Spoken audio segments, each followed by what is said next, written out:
If you're a B2B business, a B2B tech company, or a B2B marketer, you're in the right place. Coming to you from Studio 26, this is the Interesting B2B Marketers podcast, bringing you interesting contemporary takes, industry tips, guest interviews, and true stories from B2B marketers in the trenches. Now, here's your host, Steve Goldhaber. Hey everybody, welcome back to Interesting B2B Marketers. This is Steve, your fearless podcast host. And today I'm excited to have Ari on the show. Ari, welcome. Thanks, Steve. Great to be here. All right, cool. Let's give the audience a 60-second overview about who you are and what you've been up to. Definitely. I'm Ari Capogeannis. I run revenue marketing here at Nvidia. I came in through Cumulus, where I manage demand generation inside sales. So my whole background's really a focus on revenue and essentially from the traditional siloed view of marketing sales being a service to sales, but now in the complex ecosystems that we're in the B2B world, recognizing that the revenue marketing concept is more of a revenue generating machine and the lines between sales and marketing are blurred. So I'm really stitching together the dev, B2B, B2C sides of the house here in a 30-year-old organization on foundational aspects that are brand new here. So happy to be here and talk about it. Awesome. All right. So like we always do, we're jumping right into the case studies. And the first one is something that marketers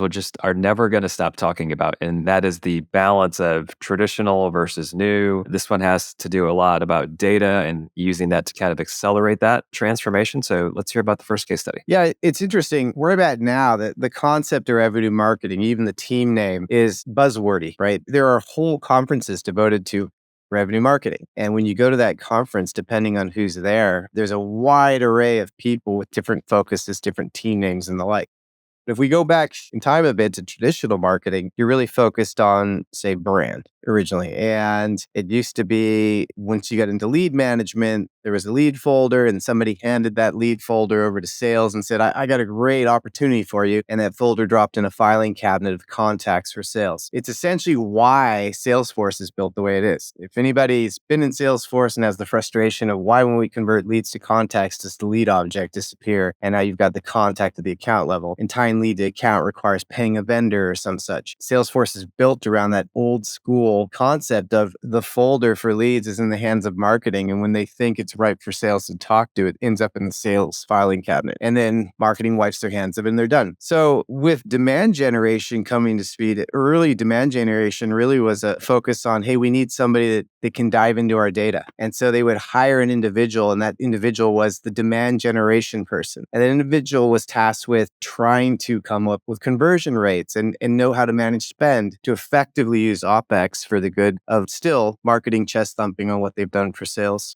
That became big teams. And then we got to the point where in conferences, you hear people talking about alignment day in and day out and came up, it gets to be a cliched thing, almost like, okay, we mentioned you need sales marketing alignment. Now let's talk about this thing over here. In actuality, as you get into revenue marketing, it's really recognizing that you're no longer a marketer, you're a business politician. You're somebody who doesn't say, I get the data, or here's a canned report. You're an auditor. I'll say most people don't like our team in many ways being involved because you're messing with people's comfortable bubbles. Yep. And the larger the organization, the larger the comfortable bubble. And the messing with the bubble is essentially trying to unearth the bad and embrace the bad, because it's much easier to fix the bad versus create a fifth wheel for the car. But it's really leading with the data and trying to educate people that you're trying to make them more successful, not point out the bad. So the jump to service to sales in my early days, you have to find a way to sell it, right? It's not a marketer shows up and starts telling sales how to do their job. It just falls on deaf ears. But for the good of the organization, I started focusing on people-based marketing, which was basically saying, okay, instead of these wide swaths of brand or saying we're doing personalization or the buzzword that is ABM, how are you leveraging your data to curate delightful experiences from an omni-channel perspective, and then from a data perspective, actually unearth who in that ecosystem is actually ripe for sales to talk to, whether it's inbound lead generation or, the global 2000 list sales thinks they're going to target,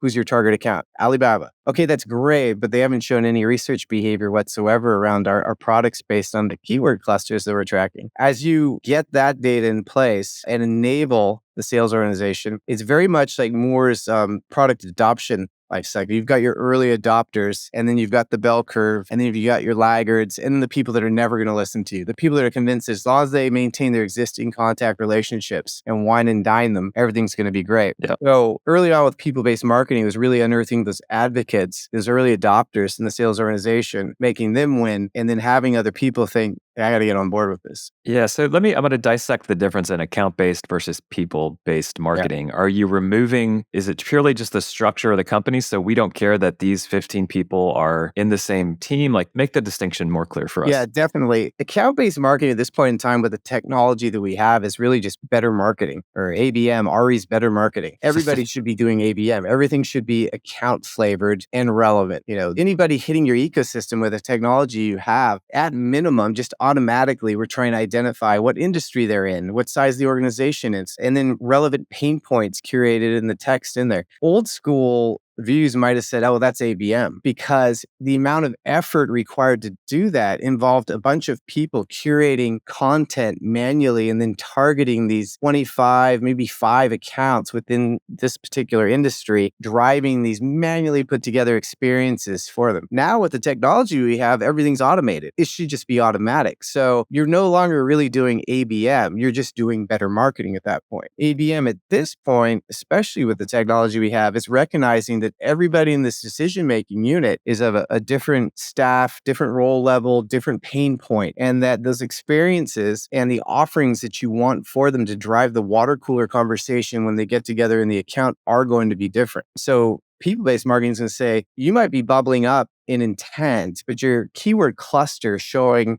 your interest within this account and you surging and driving that account engagement surge is going to be different behaviors versus a staff level individual who has a bunch of time, let's say, to be downloading ebooks, white papers, and doing trials. You being let's say, I just assumed you're a C-level individual. You look like it. That's how I roll. Strictly C level, sometimes D level, but mostly C. So the old school really is, okay, because you didn't fill out a bunch of forms and whatnot, you've only got 5 MQL points. I used to liken this to early Dungeons and Dragons character creation. If you roll a 20, you get the wizard ability. But if you roll a 5, you're a bard and nobody cares about you. You're a 5, but in actuality, you're a C-level individual who is looking at saving money, making money, mitigating risk, and looking at thought leadership and brand preference and not filling out a bunch of gated asset versus the front-facing warrior, let's say, that's going through all the forms and diving into the trials and whatnot. Yeah. So people-based marketing says those experiences have to be relevant to those individuals. And it used to be a lot of work, but now with the technology we have, you can scale and automate that. Yeah. It'd be interesting. It's almost like what you're describing is kind of like you have 2 models. There's the traditional ABM, which is really just driven towards like, can I sell something this quarter? Yeah. But then the other model is what's the long-term value or opportunity of a customer. So like, is this person a director now who is going to be head of IT one day? That's a good 5 to 10 year commitment. Obviously, sales not really concerned about that, but the marketing folks should be, because that's a long-term relationship to nurture. We have a developer community, and early on, it was eschewed to me, like somebody said, we know you have revenue in your team title, but you got to understand, not everything here is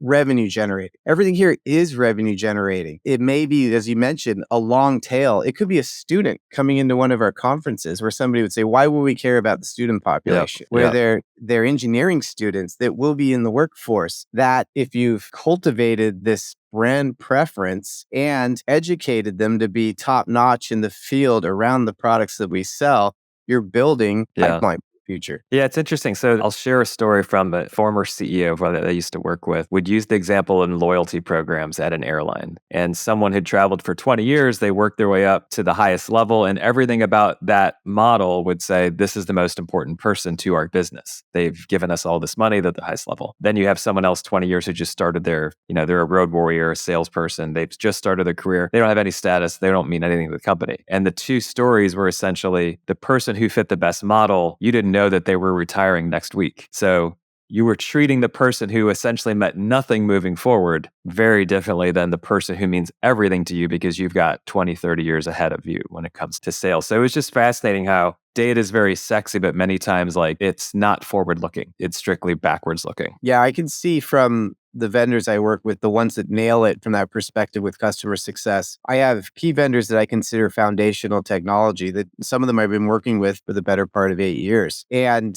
we have a really solid rapport at this point. But, let's say in CrossFit, they call the old people masters athletes. So let's say I'm a masters athlete. It sounds cool, but it just means I'm old. Yeah, long gray hair. Right. Whereas all the people being wined and dined and educated and romanced are all my fresh and career individuals by these technologies. You can see it. They get that. They're building their long tail pipeline. Yeah. All right. Anything about the first case before we jump into number 2? Not so much. No, I'll suck away time if I get back into talking about people-based marketing. All right. So let's jump into the second one. This is vendor lock.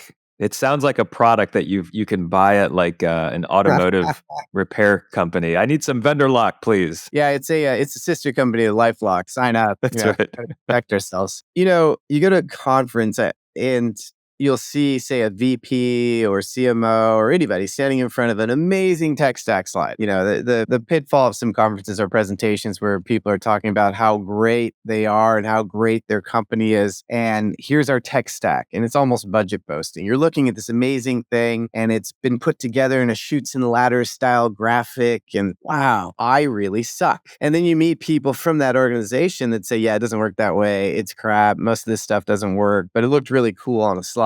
And, we all want to brand build. We all want to look good on a slide. More often than not, in anybody's tech stack, 75% of it, let's say, isn't really championed by anybody. The fact is, as much as marketers talk about, you need to align around the data. Alok Ramsasaria, CEO of Grazidi, in a conference, their Refocus conference, I think it was last year, said every marketer needs to be an analyst and anyone who isn't is going to fail. The fact is, in marketing, the group of people that are actually data friendly or feel okay with data and don't panic when they see a bunch of data in a spreadsheet is still a tiny percentage. And really, it always will be. But you need to find ways to actually champion the data, champion the tech stack. I think too many of us get the budget and we get sold on a piece of technology, especially in the intent data realm and predictive analytics. And we think, I'm just going to flip the switch on this. I don't know what it does, and it's just going to do its thing. For the most part, people don't know what it does because it's either a lack of a technical side of the brain or just time.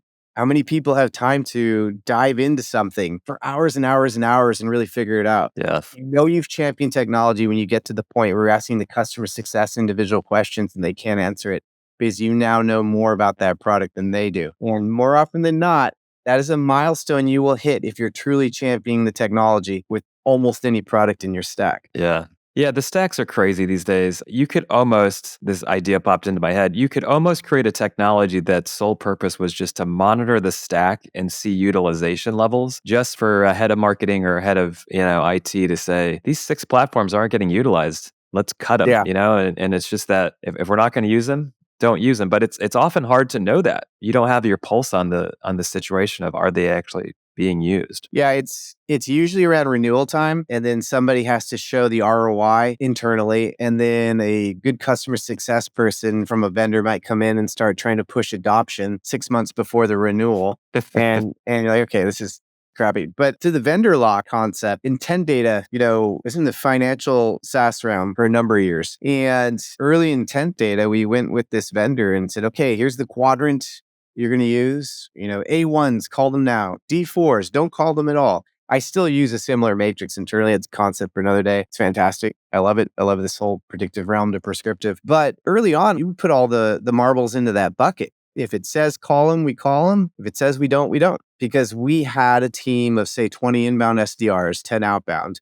The inbound were required to make 40 to 60 calls a day. You're really having to pick and choose with a high volume of inbound that we had who to reach out to. So we had this situation where the model was based on who you traditionally sold to. We traditionally didn't sell much in Columbus, Ohio, for whatever reason. Sorry, Columbus, Ohio. There's a 500-person trucking company knocking at the door wanting to buy. Huge contract on deck. Nobody's calling them because the model puts them as a D3 because we don't sell to Columbus, Ohio, and a couple other factors there. By putting all our faith into this technology and just flipping the switch into on mode and going with that, we had these deals that were just sitting there. At that point, by data dumpster diving your records, applying that model plus some sanity checks. Okay, what if we pulled away this? What if we pulled away that? Let's see what's on deck. It unearthed this treasure mine of opportunities that were just sitting there waiting for somebody to reach out to them. A time-strapped inbound SDR team to reach out to them. So wherever I've been from that point forward, no matter the technology, you recognize that there's no canned report.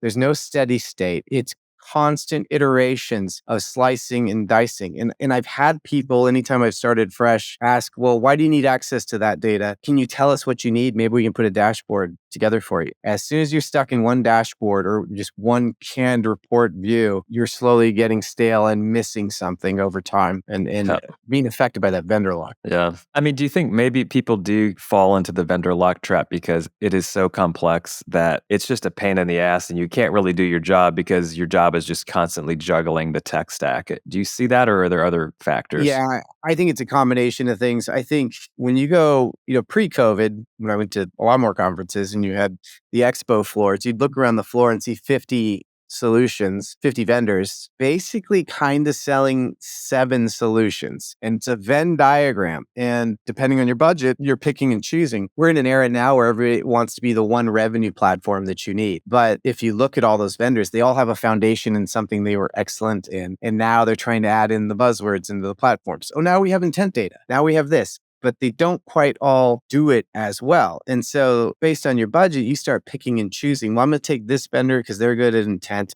I'm going to take this vendor because they're a great buying center.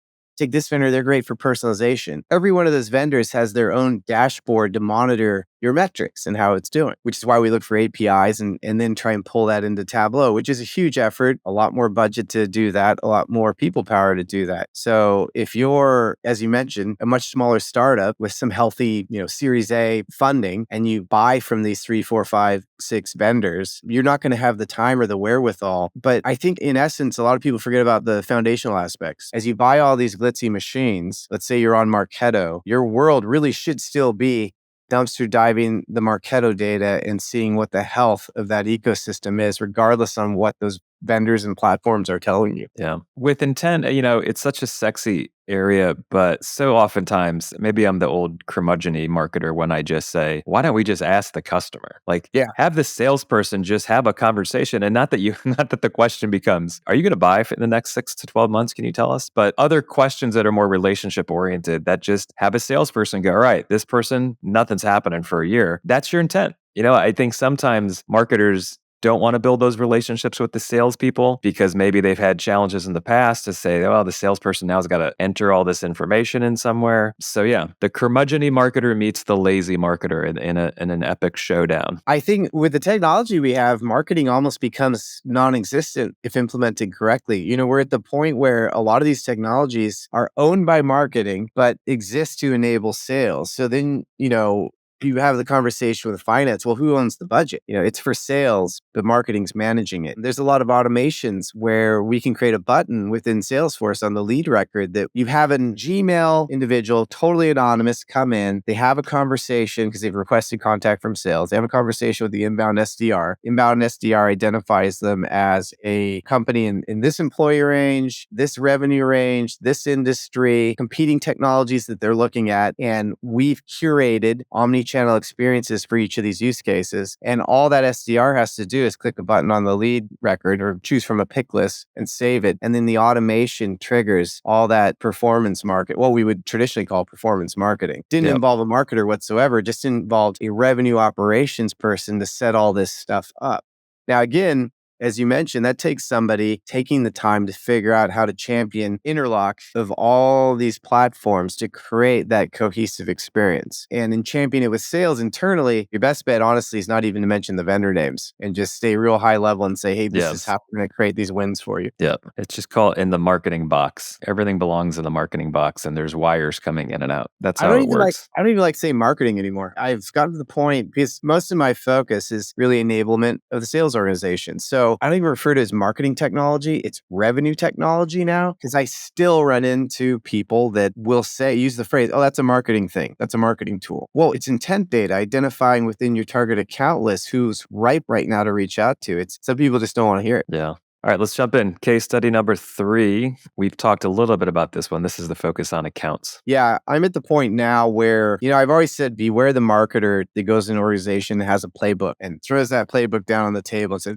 this is how we're going to do it. Honestly, you need to spend a quarter, 2 quarters diving through the existing processes and the data and seeing what's working, what's not working. I still fall victim to the playbook. I have preconceived notions on what are best practices. I have preconceived notions on inbound performance marketing and really identifying within an account who's raising their hand on the website right now. The complex ecosystem that I'm in right now has traditional siloed realms. There's a developer realm, there's a B2B realm, and there's a B2C realm. And again, developer might say, we don't drive direct revenue. Don't bother us. Well, you're not doing a developer community because it's fun. There's a reason you're doing that. The B2C realm, somebody might say, what does the off the shelf storefront have to do with the B2B sale over here that's in the millions? Well, if I have 5 accounts and within those accounts, I've got decision-making units. The decision-making units are comprised of a mix between developers and then sales conversation relevant folks, people with authority, budget owners, the ones that are going to speak to the need and timing versus the tire kickers on the developer side. If I looked at 5 accounts and the decision-making unit members, and I identified across those, which of those members were heavy B2C purchasers for the, maybe their lifetime, because we're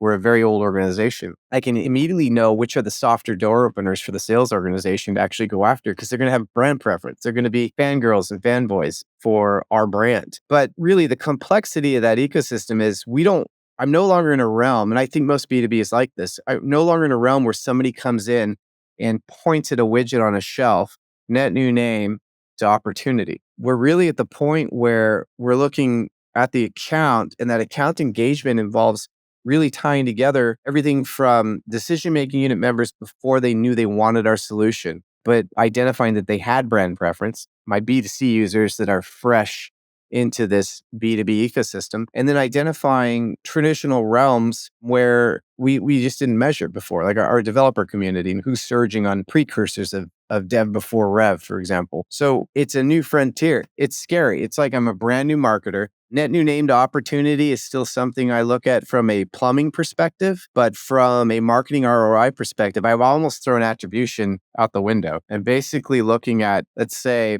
if I had $10 marketing spend for a quarter, what came about on the other side? Regardless of what I did with it. I used $1 for an event over here. I used $2 for Facebook performance marketing over here. I took Steve out to lunch with $1. I don't care. At that very high level, if I can identify all things the same, in this day, next quarter, you and I are having this conversation, no change. If I put $10 in, I should know I should get this out. And then I should know based on touches and contact coverage, how that affected at the account level. And then the decision-making units that cross-pollinate across dev, B2C, and B2B. The scary part is when you start looking at account journey analysis, which is, another buzzword, we need a great visual to see what the anatomy of a deal looks like. We have a zillion accounts in our system, and I put 3 people on an account journey analysis slide, which looks really pretty in the end.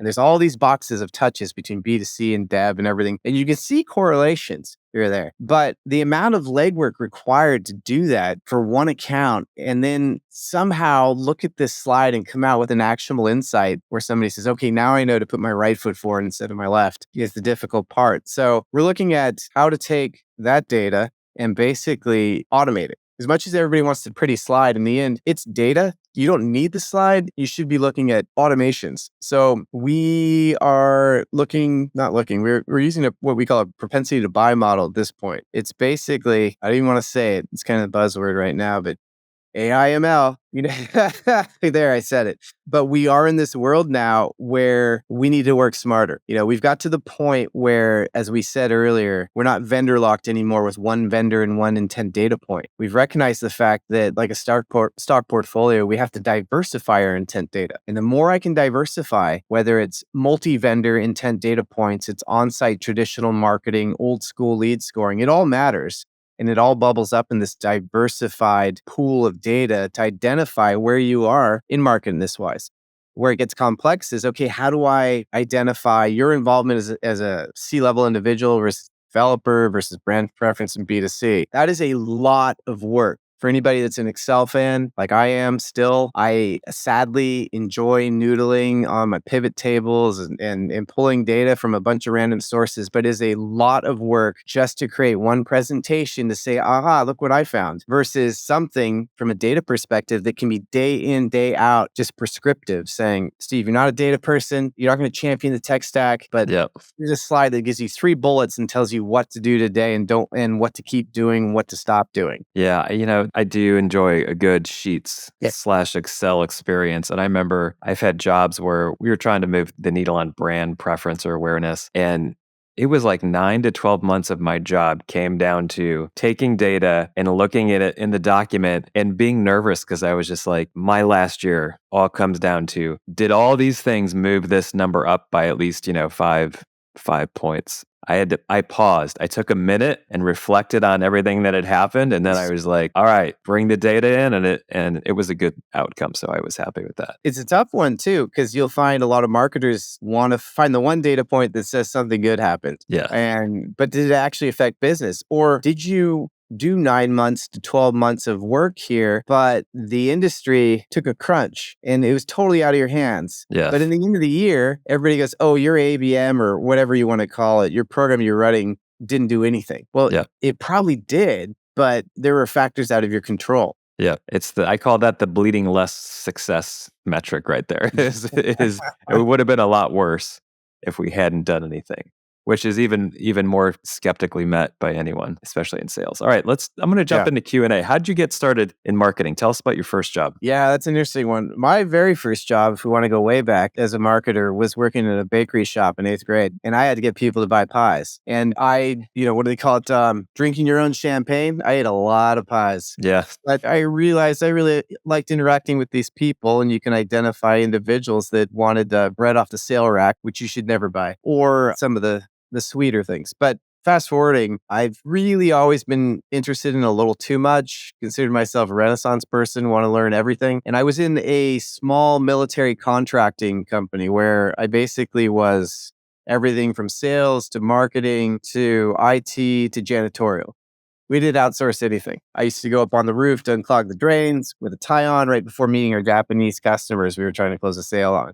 So within there, though, I started really finding a love for brand and digital experiences. And I started after college in essentially coding homegrown ERP systems for semiconductors. So I had a bit of the technical background coding wise. And around the time that I was in the military contracting space and focusing on the brand, Flash existed. Anybody ever remembers Flash? It was jettisoned because the whole security whole aspect to it. The security whole aspect to it made it totally fun to code. There was a great battle between Steve Jobs and Adobe, right? It played out a year or two, and then finally Steve won. He kept saying, Flash is dead, Flash is dead. But Flash was that first moment where I was able to tailor personalized experiences to people. I was able to, based on points and clicks that I could actually capture in server-side documents, total security loophole to be able to do that or surf what they were doing. I could actually curate dynamic experience for them. And I loved it. I got really into it. Yeah. I started doing that on the side because we're a military contracting company and the contracts came and the contracts didn't come. And that was probably the diving board into my wanting to focus more in that realm. Yeah. Yeah. I worked for an agency a while back and we worked with pretty big brands. And for a solid 3 to 5 years, I mean, Flash was the majority of the stack that we worked in because you could just create these beautiful experiences. We were doing it right when rich media was kind of a thing. We went from 35K as our file size to 200 megabytes. It was like, oh my God, I don't even know how we can do this. We need more. And then it got up to we'll just stream anything you want. Who cares how much memory is in the actual unit? Just embed it once people start interacting with it. Awesome technology. Sad it died. Yeah. But what gets you excited, right? If you were to go in next week, all your meetings get deleted by some hacker who is using Flash. That gets me excited. All my meetings being deleted, that gets me excited. What are you going to do? A 1 week sabbatical. What are you going to do on that? Actually, I'm doing that week after next. So I'm going to be somewhere where I basically framed it as I'm out of office on a trip, but not really. I'm actually bringing my laptop. and I will be data dumpster diving. And I know that sounds geeky and weird, but if you really want to champion your ecosystem, it really takes just spelunking. And I have a serious passion for that spelunking. I don't know if you'd call it puzzle solving because you don't know what the You question don't know is. what's there. Yeah, you're in a exploration mission. Exactly. And Yeah. so it's a matter of, again, lots of Excel sheets, lots of reports, a lot of data splicing, unearthing cool stuff that may not be that actionable, or unearthing new things that'll be really good. For my focus right now, again, is that account activity and automation therein and bubbling up correlations. I think it was correlation does not equate to causation, but I'm not going to do it justice. But if Yes. there's no correlation, then it's a moot point. I love the whole correlation versus causation dialogue. The best example I've always heard is a stat that says, hey, people who do the New York Times crossword puzzle, I'm clearly referencing some old research because we don't print that anymore. But back in the day, oh, we found out that if you do the crossword puzzle, like you are infinitely more smart than like 98% of the general population because you need to be challenged by doing the crossword puzzle. And then there'd be the people who would just start doing the crossword puzzle. It's like, no, it doesn't work that way. You don't become smart after, 2 issues of the New York Times. So I don't do the crossword, and I sucked at math in school, to be honest. It's just that I have a serious passion for probably banging my head against a brick wall. And you really need to do that when it comes to escaping vendor lock, championing your data, championing the tech Yeah. stack, and finding those wins in there versus just assuming that everything being a steady state is going to be good for the org. Yeah, I don't think enough marketers are doing what you're describing. You referred to it as like data spelunking. And my guess is they don't go there because most marketers are wired into like, here's a problem I need to solve. I'm working on another campaign. And it's got to take a pretty good culture of a company to kind of embrace the like, yeah, leave him alone for a week. We don't know what he's doing, but we trust him, obviously. Is that is it culture at your company that's making that happen? Or you're just saying, no, this is how I roll? Like it or not, I will do this and I know that it will produce results. The culture varies organization to organization. Some will afford more time for that than others. Everybody wants to see some sort of something produced out of it. I tell my team all the time, my dad used to say this actually, we're not building Cadillacs, we're building Fords. And the fact is, the more data minded you are, we have actual data scientists on our team now, which is huge. That's a huge marketing thing now. Data scientists that are engineers by trade in AI, ML, they're perfectionists. They are people that will disappear for a year and tweak and be like, oh, we can't put the model out there yet.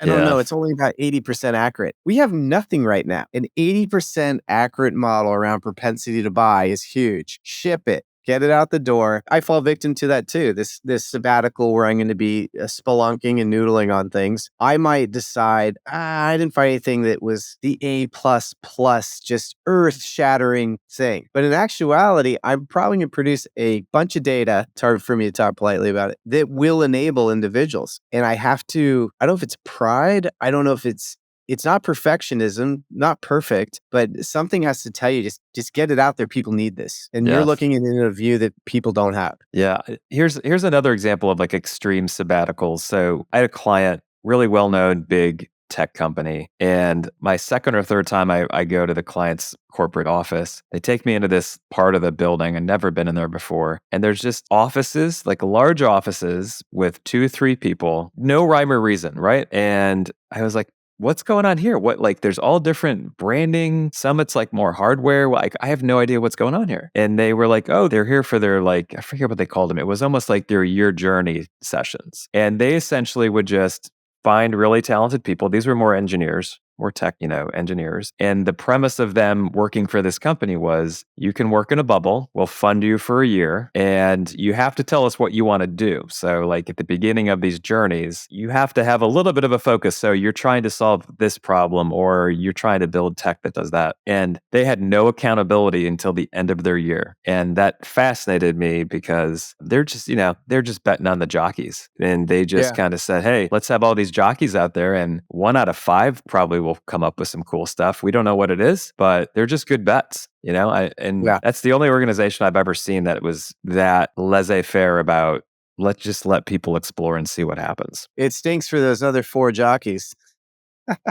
Yes. And who knows, like that probably is a lot of stress too. Like you come into it not having to to report to anyone really until your year is up. So that there's also probably like a weird management philosophy there of like, no, don't manage them because then they'll self-manage by just knowing you can't after years say, yeah, nothing, I didn't really And do anything. I think it takes a unique individual. There are a lot of people that I think the predominant amount of people might be, okay, I got a year to coast. I got to figure something out by the end of the year. Whereas for some other individuals, including myself, I'm probably my own worst critic. I suffer from the bell jar effect, old book for anybody, where I'm convinced all eyes are on me and I have to produce something and it's got to be great. It's got to be great for the organization. And every day it's almost talking through it. It's probably not good Yeah. psychologically, but yeah. It sounds like a future episode of Black Mirror. I don't know if you watch that, but Yes. Great show. that'll be a good episode is like following three people with their year and what they did. All right, now I have to contact the producer for Black Mirror on that idea.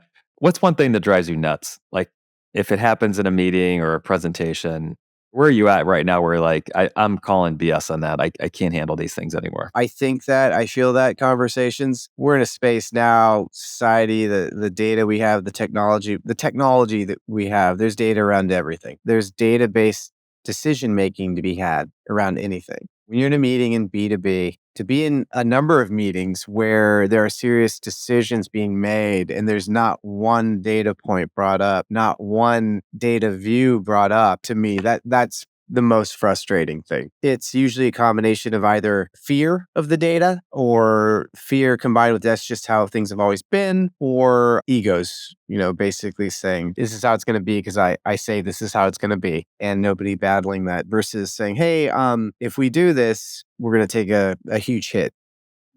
Best example. I was somewhere once where a CMO came to a web individual and said, let's take this demo experience button off the homepage because it sucks. It's not even a demo. It's a 5-minute video. And so they just go and do it without looking at any data or anything. It turns out that demo drives 30% of their inbound marketing qualified leads every month. Crappy or not, sorry, it's driving 30% of your lead volume. You convert your highest converting lead volume on the sales side of the house. But the decision making there was a matter of CMO saying to do something and no data involved whatsoever. And yes, we'll just go ahead and do it. That frustrates me. Yeah, that makes sense. All right, I've got two questions for you before we wrap it up. First one is going to be go back to your first job, not the pie job. The pie job is actually going to be my last question as a heads up. But your first legit job in marketing, what would you tell yourself knowing what you know now? Like what would you do differently? What would you not worry about or focus on differently? First legit job in marketing, knowing what I know now, I would have got to know the sales side of the house a lot better and the rest of the organization. I would have aligned more with finance. The end all be all aligned tie across the organization's revenue, whether you're looking at booked or rev rec. And so I would have tried to align better with finance and how finance is actually looking at the ecosystem and then work backwards accordingly for our view in ROI within marketing versus getting caught up on attribution at every single little channel level. It's our focus now, that alignment with finance. Yep. But the sales alignment, getting beyond our box. I'm a marketer, so I'm going to do marketing things. And I do marketing functions and I stick within marketing. It's not good. All right, final question and legit, it's about pies. So you are now, or we together are now going to market those pies. What would you do? So you're in your hometown bakery, you've got 1,000 pies to sell in a week. How are you going to sell those pies? I would get cheap labor and have people stand on the street corners with samples. That's what I would do. All right, ABM. sampling. I use the storefront example in one of my early people-based marketing presentations where it was a cheese shop that I found a stock image for. And it showed a woman out front with samples of cheese. And she's basically bringing these delightful experiences to people, varying cheese flavors and identifying what's resonating people with what's not, and really offering them this swag. So it's a matter of getting beyond the brick walls and getting that experience in front of those individuals to entice them to come in, whether, the Coca-Cola within arm's reach of desire, whether they knew they wanted us or not, it's always there and they're aware. All right, now here's a wrinkle. The city knows that you did not properly file a permit to get your pie samplers out on the street corner. So all those folks are in jail now. You have to have a backup plan. How are you going to sell those pies? I do it myself, get out there with the pies that basically come by for your freebies. I'm going to be making a lot of pies. a lot of flyers, but I feel like the business might be going under based on some litigation around all the kids. That's right. That's right. We'll turn this into a financial exercise of how to best write off the pies as a loss and then recoup that somehow with a loan from a bank. All right, Ari, I really enjoyed the conversation today. Definitely. I love that you've been in the trenches. You see the tactical side of it, yet you understand the big picture. I love that you don't care about your title. You're a marketer, not by title, but in mindset, just to help grow businesses. So I think that's a great outlook on life as a marketer. So thank you for joining the show. And thank you for all the listeners for tuning in again. Looking forward to bringing more episodes to you of interesting B2B marketers. Until next time, take care, everyone. Thanks for tuning in to the Interesting B2B Marketers podcast. Be sure to subscribe wherever you heard this podcast so you never miss an episode. If you found value in today's episode, please help grow the podcast by sharing with others and leaving a review. We'll see you next time.